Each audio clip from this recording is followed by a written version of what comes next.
Welcome to William Steele, True Crime, Steele a Spotlight Television, and Steele a Spotlight Public Relations. If you need PR, contact me. We're going to roll right into the show, but first I'm going to show a clip. Evidently a targeted hit in New York City, and we want everybody to see this clip. We're going to see if we get away with playing it. We're not trying to violate copyright. We're doing a news show, and we are spreading the word, and we're giving attribution to CNN for putting this one out, although we have many other outlets putting these things out. Let's run it, and we're going to get into a discussion with it with a panel of three of my co-hosts. 6:17 a.m., the alleged gunman came to this Starbucks, according to law enforcement sources, where he made several purchases just 2 blocks away from where the shooting happened.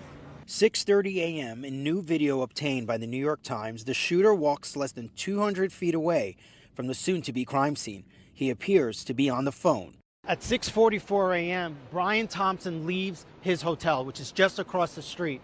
He comes this way to enter the Hilton Hotel where the conference is. And as he's making his way, the gunman is here waiting for him. Many people passed the suspect, but he appeared to wait for his intended target. Seconds after Thompson passes him, the gunman begins what police call a targeted attack. CNN obtained this video. Watch as the gunman comes from behind and raises his handgun within feet of Thompson. What happens next is too disturbing to show. The assassin opens fire, shooting Thompson in the back. Thompson stumbles and looks back at his killer as the gunman walks towards him. Police say the gun malfunctions, but the shooter clears the jam and continues to fire. I was paying attention, I was holding my phone, then I heard the shot. Saw him, after he shot him, he ran across the street this way. Seconds later, police say the gunman flees through an alleyway towards 55th Street, makes a right, and then gets on an e-bike and goes north on 6th Avenue. At 6:46 a.m., the first 911 call goes out. There's been a shooting outside the Hilton Hotel. 2 minutes later, 6:48 a.m., officers arrive on scene to find Thompson, a 50-year-old male, lying on the sidewalk, gunshot wounds to his back and leg. At the same time, the shooter is seen riding his e-bike into Central Park, into Center Drive. The last we see with him on that bike is in Central Park. Officers recover 3 live 9mm rounds and 3 discharged 9mm shell casings at the scene. Every indication is that this was a premeditated, pre-planned, targeted attack.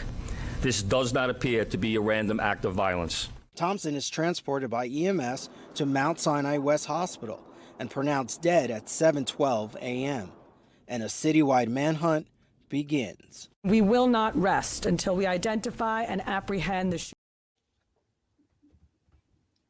All right, guys, I'm back. So let me quickly introduce the show. So we see what's going on in New York. If anybody has information about that guy, that case, contact New York City Police, FBI, New York City Police Department is investigating that. We have on our show today, very, very special situation. We have Thomas Harding, former gang member, mob-connected guy who became notorious and very effective bondsman, bounty hunter. He'll clarify a few things. We have his show up yesterday, so if you want to know his full story, go to yesterday, and we're going to introduce him with my current co-host, 2 of them, Ignacio Esteban, retired ATF agent, 30 years, U.S. Customs Service, and Louie B, former New York City Mafia detective. He made one of the most gigantic cases against organized crime with his team against the Gambino and Genovese family back in the day. So we're going to introduce them, and we're going to talk about this crime in New York City. Let's see if I can leave that clip in. If not, you guys will see some stills, and I'm going to try to bring my co-hosts on now. Everybody, welcome to the show. Good morning, gentlemen. How are we? Good morning. All right. Hey. So we got everybody on here. Guys, introduce yourselves. Tommy, introduce yourself. Tommy's going to be talking about redemption, turnaround stories, somewhat like mine, a little bit different. And so, Tommy, welcome to the show. And as Thank my you. New co-host. Well, I'm Tommy Harding from Brooklyn, New York. I was raised basically in Borough Park, Brooklyn in the 70s. So I'm an old man. So I kind of went to the streets because my dad, being alcoholic and all of that, which got me mixed up with street gangs at an early age, doing petty crimes, shoplifting, so car theft, bringing cars to the chop shops and stuff like that until I kind of graduated years later, meeting some really bad people in New York City, in Manhattan, and became a kind of an enforcer. No, I was an enforcer for people that were running the Club Hellfire in Manhattan. And I did a turnaround after the long story, the short, long and then story of this is that basically I wound up doing some time upstate New York. In and out of Brooklyn House of Detention was like a revolving door. I was there. And yeah, it was Brooklyn House of Detention was something else. But then, of course, Rikers Island, C-74, C-95, OBCC. I was transferred to so many different buildings because I was I wasn't going along with the rules that were applied to everyone, and it just made everything difficult. And I had a lot of problems with the Crips and the Bloods on the island because I was kind of NFL. NFL at that time in 1992 in prison, neutral for life. I didn't want to be part of any more gangs in my life. You know, I've been shot, stabbed, open heart surgery, ran over by a car, all of this stuff. And I wrote a book about my life right here called The Hardening, Tommy Harding's story. You can tell that's from the 70s. I got the afro because I'm 63. You know, Louie B's older than me, so I feel a little bit young today. But yes, basically me. Now I turned my life around and met a guy named Troy Thompson. And I fled New York, went to North Carolina.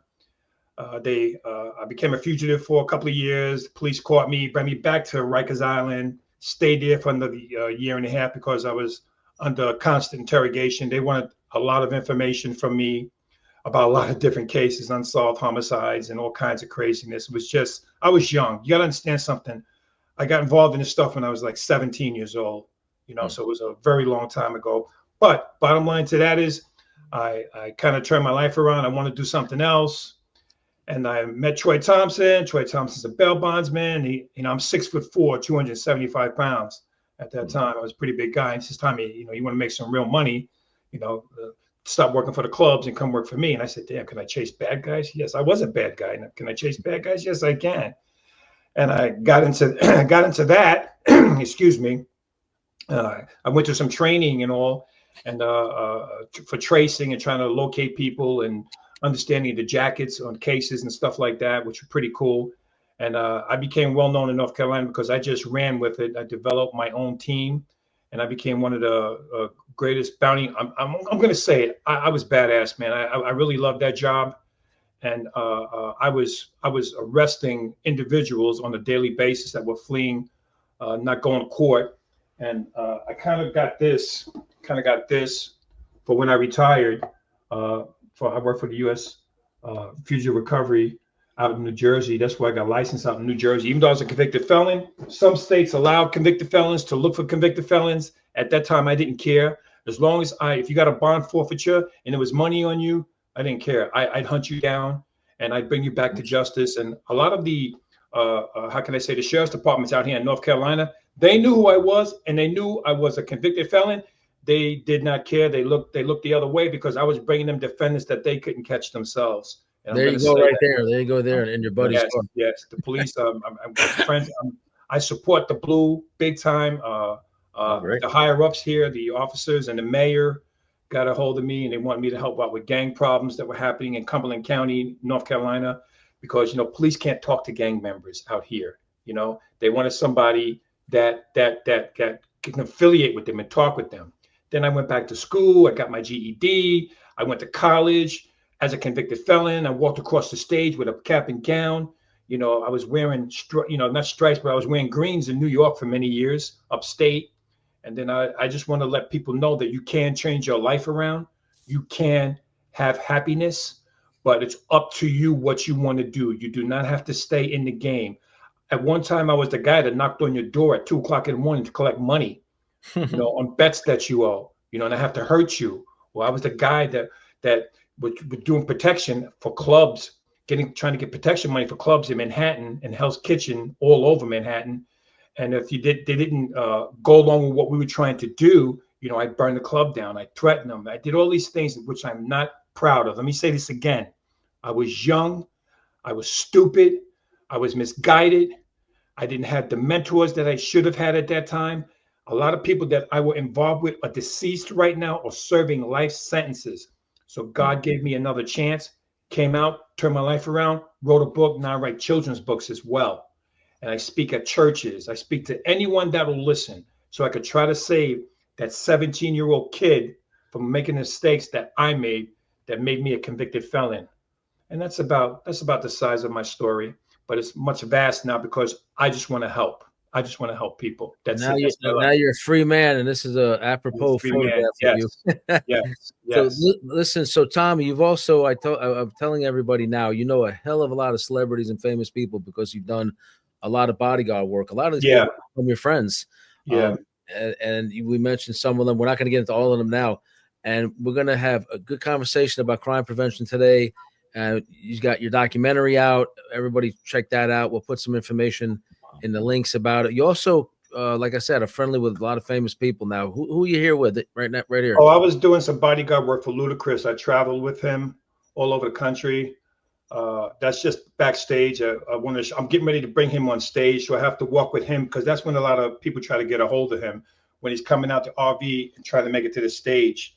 And I had other guys that were backing me up. And let me tell you something, not for nothing, they were trying really hard. People were trying really hard to get through the entourage to get to him, and it was insane. It was a lot of fun, but it was also very dangerous. You never know. You have to take it real serious. Absolutely. Even though people were going through metal detectors, I don't trust any of that stuff. If I see somebody that I don't feel very comfortable with, I will grab them and search them down, pat them down myself. Better safe than sorry. Sure. You dot your I's, cross your T's the best way you can, no matter what you do in life. If you're going to do something in life, do it the best possible way that you can and do it better than anyone else. And who do we have here? That's Louie. That's Big Louie DeMasi from Staten Island. We're still friends to this day. I'm not going to get into what he did or who he was, whatever. It's not important. He's a friend of mine. And I wanted him to be, he got in contact with me because I said we're going to be doing some filming in New York. And we haven't seen each other for like 40 years. Wow. And he was down there. And not only him, other friends that I was associated with, good and bad, showed up that day for the filming. It was like 10 people that showed up. I was amazed that people really wanted to see me after 40 years. I wasn't the nicest guy in the world back then. But they were following me and they seen my change and they seen me become a bounty hunter and they see me writing kids' books. They see me talking to children, going to churches and trying to do the right thing for all the bad things that I did. And that'll never stop. I will keep doing this until the day that I die. You know, I just want to say this. If I had someone that was a mentor to me at that time, maybe I would have went in another direction. But here's the thing. This was my direction. Okay, this was the direction I was supposed to go. I was supposed to go to prison. I was supposed to be shot. I was supposed to be stabbed. I was supposed to be run over by a car. I was supposed to do all of those things. So right now that I could do these things to help others. So I don't really say, hey, this was my road. Should I have took another road? No, this was my road. And I couldn't be more proud of the things that I'm doing and the people that I'm meeting. And that's Chaz Palminteri. Chaz was doing a one-man show out in Miami a few years ago. I think it's like two and a half years ago. And what a fantastic man. What a fantastic guy. After the show, he sat with me. We ate, we talked, we had some drinks, and he was telling me these stories and whatnot. What a fantastic. I was a big fan of his prior to that. And after our dinner, I was like worshiping the man. You know what I'm saying? Because he has a lot of knowledge, Hollywood knowledge, whatever. He took one of my books. He signed one of my books and I kept it. He got his signature on one of my books and I gave him a book and it was just fantastic. Yeah, for those of you who don't know, he starred in Bronx Tale and many other movies. Yeah. He plays a lot of mafia genre. Oh yeah.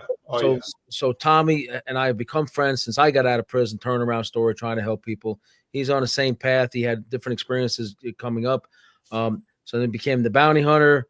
Wrote the book. Guys, check out the book. Links in the description.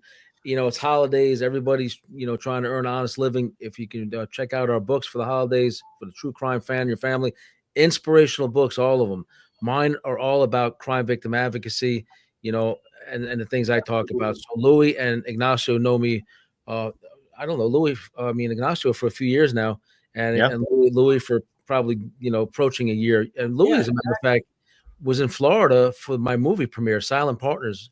And then he stayed an extra 2 days with his wife, Yvette, to support me at Capone Speakeasy for my first event, which, we didn't have a big turnout because of the rain and lack of adequate planning, actually. But Louie turned out to be a real stand-up guy and friend. And he is one funny guy. Tommy, as you get to know Louie, you're going to laugh your butt off. And with Ignacio, he's a little more of the serious type. He's like the typical, like, a lot of politics, Bill. A lot of politics. I like that. And we made some good predictions, and we were dead on. And you can look at the show. Oh, wow. I think we lost Bill there. Where everybody's back. And so we don't get involved much on the show on like these conspiracy tangents and all that stuff. But we do try to put facts out there. We're careful what we say so we don't get sued or whatever. But so, guys, open floor. So anybody have any questions for Tommy or about the current affairs? Let's talk to Tommy first and then get into current affairs. Quick question, Tommy, I have for you. Since you're a convicted felon, how did you feel going out guys are armed and dangerous without any firepower? Who said I didn't have firepower? Oh, okay. Okay. To answer that question, I'd rather be judged by 12 than carried by 6. Right. Okay. When I first got onto the job, I wasn't carrying a firearm, but I noticed people that we were apprehending. And the first question, and I learned this from a lot of police officers, as I grabbed the individual, I would say, "Are you armed? Do you have a fire? Do you have a gun on you?" And a lot of times they would say yes. And at that point, I would go right into an urgency, and I would grab hold of them and I would pat them down. And I started firing firearms on individuals. So I was sitting in the office one day here in Fayetteville, and I said, "You know what?" To myself, I said this. I said, "No, I'm going to carry a gun. I'm going to carry a gun. I don't care. I don't care. I'm going to chase these bad guys." And I don't want to shoot anybody, but I'm going to I'm going to save my life and maybe save someone else's, maybe save your daughter, your sister, your son, your cousin. I'm going to do that. And that's what I did. And I carried a firearm for over 15 years because I was a bounty hunter for 15 years. And the firearm that I carried was actually belonged to one of the other bounty hunters that he could get a firearm for me. And I carried it for my own protection. It was concealed. I didn't carry it out. A lot of the bounty hunters, let me tell you something. A lot of bounty hunters that I work with, a lot of them weren't real bounty hunters. They were bail bondsmen. There's a difference with bail bondsmen and bounty hunters. Bail bondsmen are the person that actually places the bond on you. And you guys are aware of this. But bounty hunters generally are the guys that will chase you down. A lot of the bail bondsmen that were out here in North Carolina were even older people in their 60s, late 60s or whatever, not in good shape or whatever. Me, I'm 63 and I'm pretty decent shape, even much more prior to my age now. I was always in good shape. So they couldn't hunt down people. They couldn't kick down doors. They couldn't wrestle people down to the ground. They couldn't. Right. You guys should be aware of, you got to take control of this situation. It's going to go 2 ways, not yours, but mine. That's it. End of story. I'm going to get you in handcuffs. I don't care. It's going to be easy or hard. It's up to you. And that's the formula that I developed, and it worked for me so well. I had people, and I'm going to say this. I had people, my name got so big out here. I had people that were so terrified of me chasing them that they called me and wanted to meet me at the jail. Okay. I said, if I hunt you down, I'm talking to them on the phone. If I hunt you down and I get you, we're going to make a stop at the hospital first. I'll say whatever I have to do to intimidate you for me to chase you and for you not to hurt anybody. And even sexual predators that I was arresting. I have no mercy. This is kind of crazy to say this. I think I have no mercy for predators. I probably can understand if you murdered somebody back in the day, but I'm not going to understand, and I never will understand you hurting a child and forcing yourself sexually on a child. Okay. Because if this was back in 1984, we'd be taking a walk in the woods with a shovel and you'd be carrying it. You follow what I'm saying? That's how I feel about hurting children today. Yeah, I agree. Hey, Tommy, it's awful. It's awful. On that. What, Louis? I'm with him 110% on that. Back in my day, if you hurt a child or an old person who couldn't help themselves and I locked you up, you got a rough road. That's just the way it is. That's number one. Number two, I had I gave nobody who was involved in drugs a chance. That's it. No breaks. Other things I could understand. A guy smacked his wife in the face. He's got to get arrested. Sometimes I want to smack my wife in the face too. I don't say it's right, but I can understand. You know what I'm saying? But I cannot understand why somebody would want to. I could never be in sex crimes because I'd be too emotionally involved. I want to rub these people's teeth along the concrete after I lock them up. But Absolutely. it's just not me.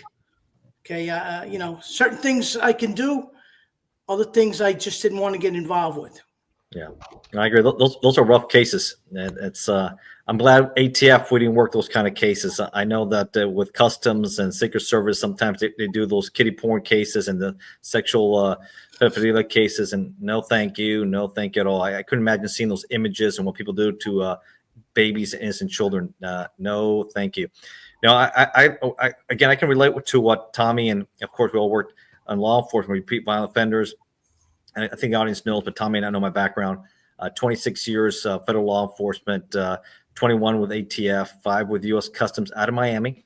I was part of the SET team, the contraband enforcement team, the elite unit for Customs, and at the time in the 90s, making the largest seizures in the country that were happening. That's where we want to be. That's where the Colombian cartels were still the strongest suit there before, obviously, they collapsed with Escobar, Medellin, Cali cartels, and the Mexican cartels stepped up and made some monster seizures there. It wasn't uncommon, but you know what's surprising for me? I was a young guy in my early 20s. I was going with a different background, Tommy. I was going to had a bachelor's in political science and history.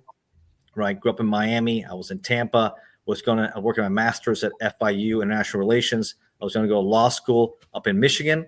Kind of cold, but a thing called the internet came about in '95. Windows came out. Guy's computer. Some people used it for looking at porn. I used it for finding jobs. and the government was announced, instead of going through the want ads, I started going online. And Customs needed Spanish speakers and people who had a good background, because most of the flights at MIA, 90% were from Latin America. They didn't want to deal with translators. They want all the officers, inspectors to be fluent in Spanish. They can deal with hands-on. And what I wasn't ready for, so instead of going to law school, I got picked up with them, was the amount of corruption, not only at the seaport with the longshoremen or the ramp workers at the airport, but within the ranks too. That was a problem. That was a big problem. And some of the guys were involved in big time kilos coming in and supervisors and everything else.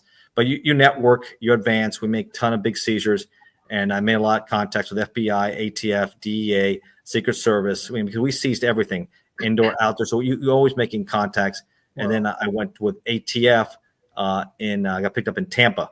And I started working a lot undercover. And there's my book, ATF Undercover, right? Like I said, 21 years with ATF. And I've written now on Amazon after I retired, close to 80 books, short reads, some with organized crime, true crime, serial killers, mafia books, just current events, a lot of different topics. And I also write on Medium, great forum. Bill, I think I introduced Bill to medium.com, almost, I think 85 articles on Medium, and they got very popular. And Bill and I have been doing shows now since I met Bill for over 2 years. I think, Bill, we're doing shows. I've been guests all over the world, from Australia to London, Canada, all over the country.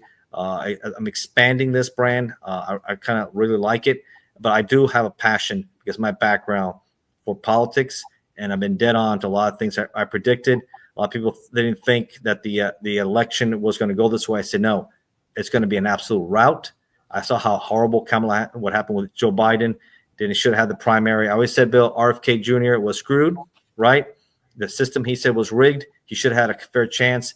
And I said, this is going to turn out really. And this is all I predicted months and years ahead to what happened this election right here. I put it in writing. It's published.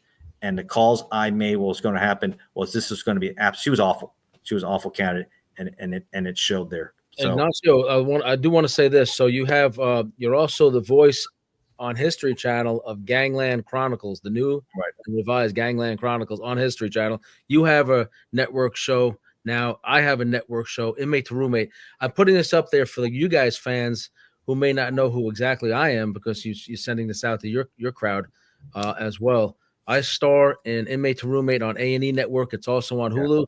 It's about me getting out of prison and living with a family that's not my own and all the craziness that followed. I'm blessed and humbled. It became the second highest rated reality show on television. And so now I've been offered another show. I'm doing movies. Silent Partners will be streaming in a few weeks. I think Cyril just put out that it's going to be coming out in February. Louie went to the premiere. We're going to let Louie introduce himself. And I do want to say this about books. You know, this is the holidays, guys. Check out our books. Yes. Trying to earn an honest living here. Now, the one on the right is about, you know, they don't like the word, but these people that were picking up young girls and exploiting them, Jeffrey Epstein and Ghislaine Maxwell.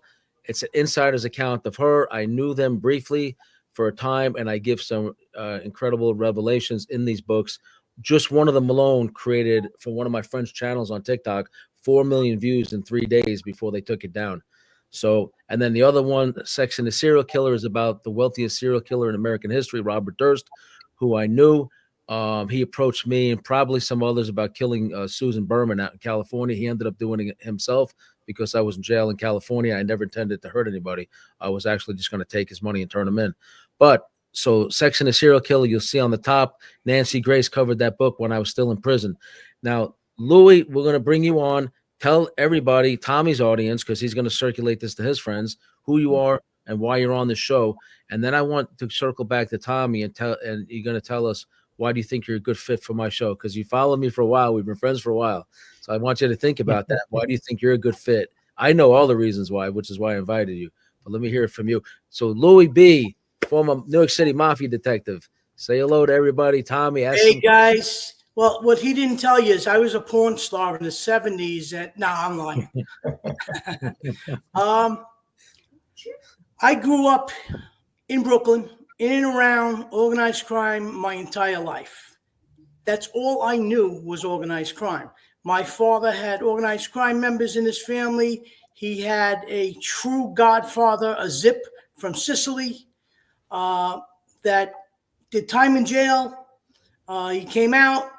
My father and my grandfather picked him up. They drove him to a caddy dealership. He got a brand new caddy on the spot, coming right out of jail. So this is the area I grew up in Park Slope. Park Slope was predominantly Colombo.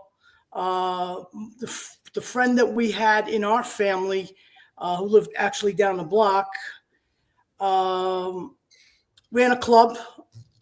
His name was Tato Marino.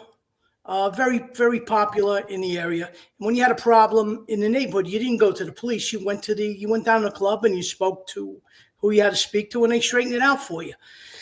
Quick question, Louie. Yeah, I saw some of Sam of the Bull shows. He does a show now. You know, he was a big informant against the Gambinos. He always speaks about Tato being his mentor. Is that the same person? Tato Marino was a good man. He's the same one that Sammy Gravano talks about? Yeah. Oh, okay. Tato Marino had a club. It was actually a bar called Dixie's Tavern. It was on 5th Avenue and 20th Street. And on the side of the building, it said, where particular people dine. And if you knew, you knew. Okay. There was another big restaurant that was a Colombo place called La Casa Storta, which means the Crooked House. A lot of Colombo people went there. I stole that name, and I have the La Casa Storta Hunt Club, which I did it down. I did it up in New York, and I'm doing it down here now. If you know, you know. From there, I moved to East New York. Now, living in East New York, I was in and around with a lot of guys that wound up being with the Gambino crime family. They were doing cars. They were doing this. They were doing that. There was a lot of Paul Varios people in the neighborhood, which is actually the basis for the movie Goodfellas. Funny now, Henry Hill's wife is part of her name is Lisa Caserta. She's part of the team of people that brought me out into this here and says I have to tell my story. I went to high school with all guys from Howard Beach, which were organized crime guys' kids. One of them today is a Banano Capo, still friendly with them. You just know these people. Now, we weren't crews per se, but we were all the same guys hanging together. From there, I moved out to Long Island. While in Long Island, in Massapequa, which I didn't know at the time, it was full of organized crime guys. Carlo Gambino lived there. Let me see who else. It's just a whole lot of guys. I started working for people that were organized crime people, and we were in a mall, and we at the time controlled what was going on in the mall. I was not a killer. I did not get involved in drugs. Did I have to smack people? Sometimes. I was an enforcer. I protected myself, but we had scams going on, things that we did to make money. We were, when I was 14 years old, you're familiar with East New York, am I correct, Tommy? Yeah, East New York. I lived on Lincoln and Belmont. Knickerbocker Avenue, all of that, yeah. Okay, I'm sitting in my backyard. I see a truck flying by with cops chasing them. They try to make a turn on Sheridan Avenue in Belmont, and they hit a curb, going into a parking lot. They crashed. The cops get out of the car, chasing these two black guys. They take off through a parking lot. The back door of the truck opened up. So nosy me, I looked in, and there was ladies' pantsuits in there. And I emptied that whole truck into my garage. And the following week, I became a pantsuit salesman. I didn't think I was doing anything wrong. I just thought I made a score. Another time, a truck turned over with sod on it on Conduit Boulevard. I grabbed the Italian guy across the street from me, and I said, "Frankie, let's go." Well, what do you do? You're going to get me arrested. What's wrong? You stupid. Don't worry about it. We filled up the truck with grass, and I sold grass. Everybody had new lawns. I didn't think I was doing anything wrong. I thought I was just making a score. And that's the way I grew up. At 21 years old, I drove a brand new Lincoln. I made more money than my dad. We were hustling. We were earning. Was I kicking back? A little bit. I was not an official earner or whatever, but, I did what I had to do. I sold, you remember a store called Chess King? Fully while he's talking. Tom, you remember a store called Chess King? No. Okay, Chess King wasn't that a clothing store? Correct. It was a men's clothing store. Chess King? Yes. Leading Mail and Chess King. Leading Mail was another one. Chess King was another one. They were in the mall on Flatbush Avenue. I did a lot of work with swag. I had men's coats that were $125, all beautiful wool coats. I was selling for $40. They fell off the truck, and they fell into the trunk of my car. I was selling them out of the trunk. That's what I had to do. Members only was another big score we made. Oh, yeah. Okay. I'm talking a lot of stuff. But, I didn't beat anybody up. I didn't hold anybody up with a gun. I would never steal from a guy that was working hard. We'd steal from Macy's and Gimbel's because they're stealing from us. That's just the way it was. Facts. I did something really not good. The guy that I was doing it with got caught. He did 7 years. He didn't open his mouth. And I says, I'm not liking the pension plan and the health benefits in this industry. So I decided to leave. I was going to get married. I was 23 years old. I started working for an insurance company. Okay. The insurance companies are one of the worst corrupt businesses all around. And I'm thinking that this guy who got whacked yesterday, he's involved in that stuff. Okay. Now, for instance, I took these organized crime ways and I took them to the insurance company. How did I do that? When you get a big insurance policy, 100,000, 50,000, you got to sit in front of they send a doctor to your house. Okay. So people that were in their 80s, 70s, it was very hard to get them insurance because they weren't in good health. Right. Now, we would send a doctor to your house. He would take your blood pressure on your right arm and your blood pressure was 1200 over 1850. The top of your head is ready to blow off. So we took that paperwork and went through the paper shredder, and we sent our doctor in. He went in with a white envelope, and then he took the blood pressure on the left arm, which was a better arm now, and it was 110 over 70, and you got your policy issued. Must I say any more? Okay, now so you had one foot, going down organized crime criminal path, but then you had a lot of law enforcement in your family. NYPD, I found weakness, okay, and I capitalized on weakness. That's one of the things I was always taught, and I learned from one of the guys who mentored me. Control the controllers, because when you control the controllers, you're in control.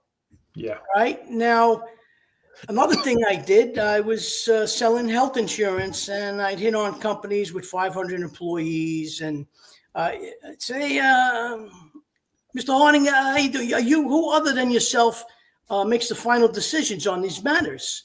And he said, well, I do. Okay. I take you to lunch. And after lunch, I take you to a whorehouse. And I bet you tightened up, and don't you want to do business with me now? And that's how I sold the policy. We know somebody in Florida who does that with massage parlors. We're not going to mention his name. Oh God. And it's just nobody ever did this. I did it.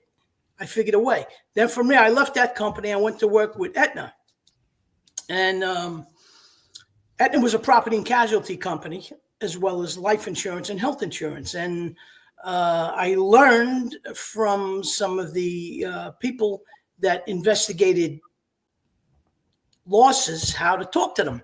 And you'd have a broken window in your house, and by the time I got done, I'm talking with the inspector who comes out to. You would get a new front window, doors, a roof, and because you had to talk to the guy. Hey, you doing there, my friend? What do you need today? A new hat or a new pair of shoes? They say, what? Let me see your pen. Is your pen got a lot of ink in it? And they say, well, what are you talking about? I'm going to give you my pen. It's got a lot of ink, so you just keep writing, okay? And then you hand them the envelope. They understood, and the claim would get jacked up, and you walk out with more than you should have gotten. But never again could this happen, because everything is all computerized and what have you. But this is back in the early 80s and so on and so forth. The 80s. So now, Louie, we're gonna have you wrap up how you got into law enforcement, the big case you made, and then we have to get into some of our stories because we're running. Okay, real quick. Yeah. So how did you? I know you had one foot in the game. I decided I was going to get married. I was marrying an ex-detective's daughter. Okay, he influenced me pretty well. My dad was a retired cop. I come from 14 cops in my family. The rest are all wise guys. And I took the tests. I took all the tests, and the NYPD called me. And from that point on, I decided I'm going to stay away from the stuff that I was doing. I did use some of the principles and concepts of controlling the controller as a cop and looking for the weaknesses, because I still do that today. It's just the way things happen. I will do you a favor. You need a new leather vest. Oh, I got a friend of mine, Ignacio. He sells leather vests. And I'd hook you guys up. You got a leather vest at a discounted rate. He made a sale. Guess what? Both of you owe me. You get your cut too. Absolutely. Well, I don't want nothing from anybody. At some point in time, when I call you up, organized crime does this. So I'll tell you what, interesting. So I become a cop. I work on the Lower East Side of Manhattan. I started in the 7th precinct. Show that shirt again. I missed it. I'm sorry. Did I do that again? 7th precinct. You see, you got the Hasids there hanging out. Oh, that's nice. Yeah, that's nice. And it's the city dump. The city dump. That's where, if you were a screw-up cop, you got stuck there. I just happened to start there coming out of the police academy. And it was just a crazy place to work. It was the asshole of Manhattan. It was the heroin capital of America. And I got put into a unit. I volunteered for it because the sergeant said to me, I'll give you steady 4 to 12s or weekends off. Bingo. What do I got to do? I jump into this here unit called CPOP. I walked the streets of the Lower East Side. I had car batteries thrown off the roof. It was all drugs. Finally, somebody fired 3 rounds at me, and the captain says, listen, I got to take you off this post. They're going to kill you. I was 26 years old. I didn't care. I had testicles the size of Montana. Mm-hmm. You know, I was excited about doing this. I love walking that line, that sense of danger. Made a lot of arrests. I was not there to jerk the community. I wanted to lock people up. I don't want to be a sergeant. I don't want to be a captain. I don't. That wasn't for me. I wanted to be a detective, and I got made detective in 6 years through the narcotics division. And after I got made detective, I interviewed for a unit called HIDTA, high intensity drug trafficking. And the first Bush said, give me 30 of your best detectives. And I volunteered and I went into it. While I was taking the interview, an Asian lieutenant working on the Lower East Side, I boarded Chinatown. I got to know Asian gangs and this and that. I had a guy pull a gun and put it to my head and complete nonsense. I didn't care. I knew how to work with the Asians. So this lieutenant says to me, would you want to be an undercover? I said, what do I got to be an undercover for? What's in it for me? He says, well, I'll make sure you get promoted.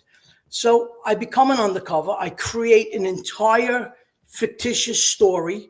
I'm working in a full undercover capacity, not just in plain clothes. I don't go to police facilities. My name, everything is removed from the police computers, so I'm not attached to any police department at all. My personal license plates were fictitious. It's Ignacio knows you don't go to police facilities. You just lay low. And what my job was to do was to infiltrate and buy Asian heroin. And I started with Dominicans. Louie, I'm going to have to guide you a little bit because we're running really short on time.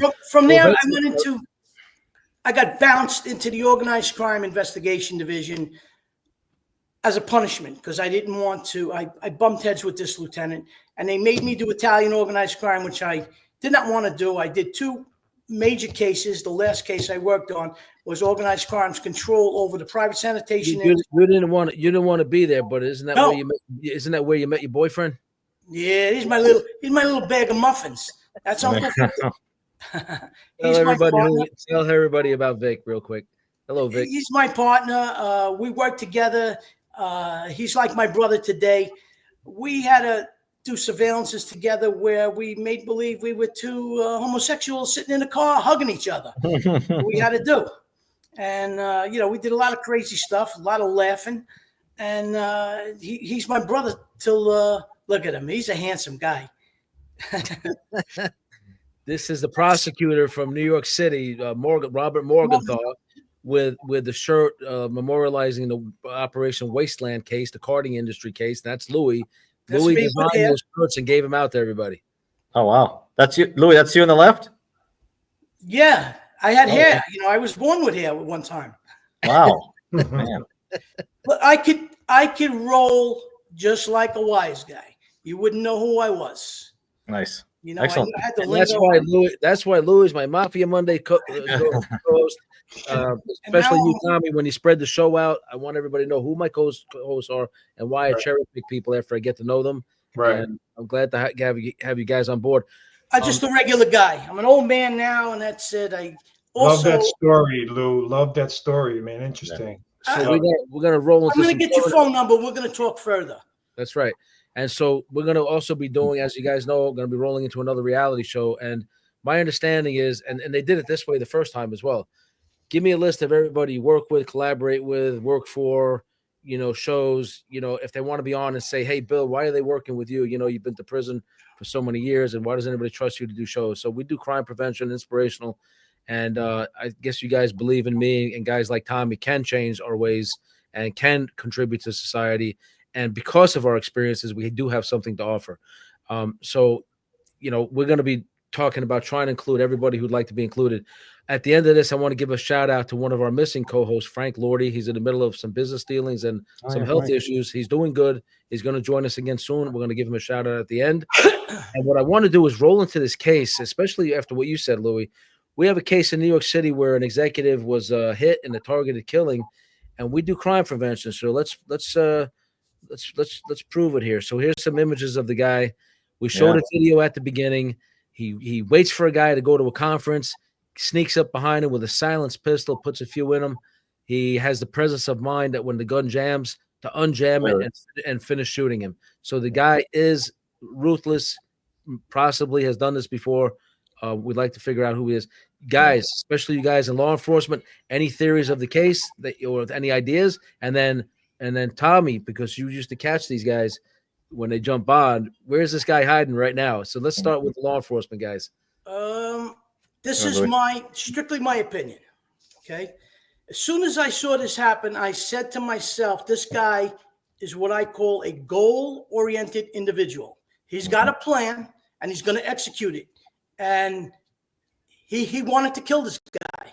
It wasn't just a random thing. Now, also, it has come out that some of the rounds that were found on the floor had messages on them: delay, depose, and defend. That shows me this guy had a motive. Now, when you investigate a homicide, now I'm not a homicide detective. I've been around them. When you investigate a homicide, there were 3 prongs to that homicide that you look for to solve it. Number 1 is weapon. Number 2 is witness. And number 3 is motive. Now, we have the weapon. We know he shot with a 9mm. Okay. They may be ballistically able, and you would know better than I, Ignacio. They could tie those rounds into a specific firearm or whatever. That's not my forte. I don't know too much about it. Witnesses. There was a ton of witnesses. This guy had major league testicles doing what he did. And motive. Motive is the key here. Okay. My gut feeling is it's somebody that was pissed off at that company. Now, I don't know if you've been following how the insurance industry insurance is a great thing. You just can't use it. Okay. You pay these a lot of premiums, fees. Yeah.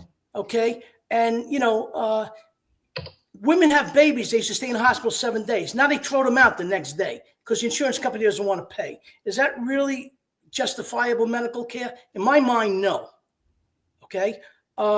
We just had an incident with my wife where we had a severe car accident. She had surgery on her arm. We sued the people. The people gave us the whole policy. They were 10,000% in the wrong. So we had the liability. And my own insurance company, we have what's called underinsured, where a judge is going to tell us how much the case is worth. My insurance company, State Farm, didn't want to pay. Why do I have this benefit? I've had it since 1993. The first time we ever used it, the insurance company didn't want to pay. They are the largest corporations making money in the country. All right. Louie, very, very corrupt. Louie, let's get Ignacio's opinion. And Tommy's were definitely very hard against the clock. I will say this. Mary, my fiance, is a data scientist. Breaking news that a guy named Riley on Twitter/X, Riley, it looks like it's at RT something. Anyway, he's a data scientist who was tracking the city bikes in New York City. And that's something I guess he does. I don't know. So he was able to track the city bikes. Sure. They have, I guess, stuff on there, and he's identified the path of the shooter and possibly his identity. And this is breaking news now. So this is now good. Hopefully they catch. My take real quick, but I know we're on the clock here. Was this guy was ready for this? He equipped it with a silencer. I mean, you don't see too many people put a weapon on a silencer. Average shooting, very few have silencers. He came in, he wanted the decibels to be low. He knew he wanted to cause a commotion because it does change the sound of the weapon being fired. I mean, it's not silent. They call it silencer, but it really diminishes the sound that's being made so he can go out and escape there. He was at the video there of the Starbucks. He was watching. I mean, this could be just him, or maybe this is like an Antifa group that really has it out for this healthcare companies because they feel like people are getting screwed by these companies. Like it says, dispose, delay. Someone said maybe someone said deny on the casing. I mean, there's a lot of. I mean, anybody who takes it's really hard to spend casing. If I would have known that, I would have brought some bullets out and I would have shown you guys. It is very hard to write on there. So he really took his time and found a way to do it. So this was planned out. These conferences come out months ahead, right? This is just happened the next day. These conferences are planned months ahead. This is a major conference, healthcare conference there. This is the CEO of a company. They knew he was going to be at the Hilton. He knew he was stepping out. He watched he's been going on a few days. He knew his schedule. He had watched him because he stays at Starbucks, the video, an hour before, right? And then he knows exactly how he looks like. And he pops out behind the car in the blue jacket, right? And pops around in his back and then goes up to him, follows up, jams once, clears it pretty quickly, and ends it right there just to make sure he doesn't come out. And that's it. Game, set, match for him. And off he goes, beat feet. Off he goes, then hops to the e-bike and disappears in Central Park. Now, so one of the theories with the engraved bullets is exactly what you said. Another one, and Mary has put out there, there's something called key person insurance or key employee insurance. There could have been somebody in the company, and then we know a wife is always a suspect, a loved one, for insurance, life insurance payout. But this seems like it's over the reason you said. But on the key person insurance policies, there's heavy insurance placed on there, and there's people in line that are speculated to take his position. So any one of those people that were next in line to be CEO could be suspect. Here's another thing, Bill, real quick. There also were death threats against the CEOs of these companies. That's getting more prominent coming out. The parent company knew about threats against their CEOs, and they probably were neglectful not to have good security around him. And that now they're all panicking, a lot of the CEOs of these companies, and they're calling around and they're wanting full force. In case this is like a group that's targeting these CEOs, that will catch our attention. Right. Tommy, where is this guy now? You're the bounty hunter. What's your opinion? Here's the bottom line to this. One thing when I was bounty hunting that I had to make sure of is that when I am surveillancing an individual, I have to make sure it's him. I have to study him. I look at his photo 100 different ways. I look at his height. I try to get his eyes, everything to make sure that when I go to grab this guy, I only get one chance, that it's him. This individual here was a pro, okay? He was a pro. No matter how you look at it, he did not panic when the gun jammed. He took his time, very articulate, unjammed it, and still fired his weapon. When he was on video earlier, he had his face covered. He knew that there's videos all around town, everywhere that he went. They don't have a clear photo or video of his face. He knew what he was doing. He planned it. I don't know how long it took him to plan it. He got it executed, and he got away, and no one else got hurt. It was a planned execution. Another thing that I want to say very briefly is that I'm going to be real about this, and there's no holding back. All of these insurance companies, marketplace, to me, they're nothing but legalized, organized crime, if you ask me personally, okay? So obviously, they had a vendetta against this man. Completely agree. Yes, yes, obviously. And he executed it well, professionally, and got away. No matter what happens, if he gets caught, whatever the case may be, he got away from that scene in New York. Right. You know, and now everyone's chasing their tails now again, I support the police, the detectives, everybody, but they got to do their homework. You got to do your homework to catch this individual now that he's on the run. And I think there's more than one person involved here, obviously. He's got to have some money from somebody. Somebody's funding this person to do what he did and to get away. Right. And was there like a getaway vehicle? He had a car parked in Central Park in certain parts. Why did he go out there? He escaped, I guess, and then is he still out there? Who knows? When I used to go after people, not just being a bounty hunter, but when I was an enforcer, I'd have two escapes. I'd come probably in one vehicle, and if something happens, I'd have another escape plan. I'm not going to go the same route as I came in. Sure. You know what I'm saying? So it's just all different scenarios on how that could work out. But the bottom line, guys, and you guys notice, the bottom line, this was well planned, well executed. No idea of the person right now. He's not on video. Come on, you can't take a leak anywhere without having your face on video. Okay, you can't do that anywhere. This guy knew when he went into the coffee shop, he had his face covered. Face covered, gloves, had his gloves on. Yeah, he had gloves. He knew. Okay, and it went well. Unfortunately, when I say it went well, the plan was executed, and he committed a homicide. He assassinated someone. I tell you what, flawless. I think technology is going to solve this case. As I said, some breaking news going on. A data scientist, which is what Mary does, along with forensic accounting, she investigates finances and nonprofits. Looks like they may have tracked this guy using City Bike. I guess that's one of the rental things that came out while I was in prison. But okay, so I'll give you my opinion real quick. This guy, like you said, is some kind of pro or somebody who's just ruthless and done this before. Hey, Bill, breaking news right here. They got a search warrant up here in West Side Hostel. West Side Hostel right now. NYPD executing where he could be. Okay, I'm surprised they're releasing all of that right now. I'm surprised they're letting that out. You know, police searching West Side Hostel where they believe suspect might be staying. They should not be doing this. So we'll see. We'll see what happens. The technology is going to be the death of anybody committing any crime, especially in a big city, violent crime, because they can track the movements of this guy, whether the e-bike, something he forgot. He made a call on the way out, pinging the tower. They can isolate that tower. No, he tossed his phone, but it doesn't matter. Damage has been done. It's done. He's been executed. Damage is done. They need a new CEO. Exactly. So everybody, thank you so much. We're still good show. Good meeting you guys, Tommy. What? Nice meeting you, Ignacio. Good seeing you. Louie. All right, my brother. I got to get your phone number. Oh, yeah, definitely. Tommy's going to be doing a regular segment on the show. William Steele True Crime, still Spotlight Television. We are having some discussions and research deciding on the segment. So, like Ignacio, maybe we were going to go out every Saturday, maybe every Friday, Federal Friday or something, with Ignacio. So we have Mafia Monday with Ignacio. We have, Wrongful Conviction Wednesdays with Mary Bass, my fiance, because she's really big in that. And I am too. We work with people that are wrongfully convicted. So we have a couple of people. We have Rod.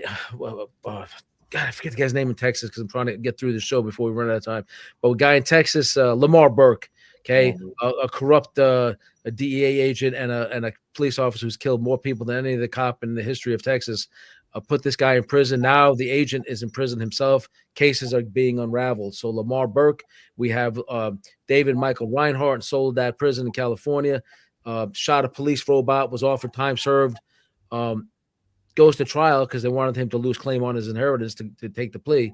He said, hell no, that's my inheritance. My family's stealing it. Went to trial, got 53 years, and 23 years later got denied parole with a 15-year hit. Yet they want to let the Menendez brothers out. Go figure. No.